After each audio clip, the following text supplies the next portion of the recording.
বন্ধুসকল লৈ আহিছোঁ পুনৰ এটি বেয়া খবৰ। সংসাৰ বিচ্ছেদ হ'ল জনপ্ৰিয় অভিনেত্ৰীগৰাকীৰ। তেওঁ এই খবৰটো পাই তেওঁ অনুৰাগীসকল আচৰিত হৈ পৰিছে। কোনেও ভবা নাছিল তেওঁৰ লগত এনেকুৱা হ'ব বুলি। আপুনিও এই খবৰটো পালাই আচৰিত হৈ পৰিব।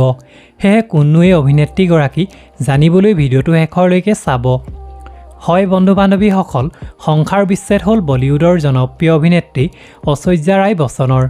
2007 চনত বলিউডৰ জনপ্ৰিয় অভিনেতা অভিষেক বচ্চনৰ লগত বিবাহপাশত আবদ্ধ হৈছিল তেওঁ।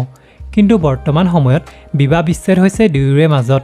এই কথা ছ'চিয়েল মিডিয়াত নিজেই শ্বেয়াৰ কৰিলে অভিষেক বচ্চনে। কিছু পাৰিবাৰিক কণ্ডলৰ বাবেই দুয়োৰে মাজত বিবাহ বিচ্ছেদ হৈছে বুলি তেওঁ জানিবলৈ দিয়ে। বৰ্তমান নিজ জীয়ৰীৰ সৈতে একেলগে আছে ঐশ্বৰ্যা ৰায়। চ' বন্ধুসকল, আজিৰ ভিডিঅ'টো ইমানেই। আশা কৰোঁ আপোনালোকে ভিডিঅ'টো চাই ভাল পালে। আপোনালোক কোনে কোনে ঐশ্বৰ্যা ৰায় বচ্চনক ভাল পায় প্লিজ তলৰ কমেণ্ট বক্সত কমেণ্ট এটা কৰি জনাবচোন। আৰু যিসকলে ভিডিঅ'টো চাই ভাল পালে তেনেহ'লে প্লিজ ভিডিঅ'টো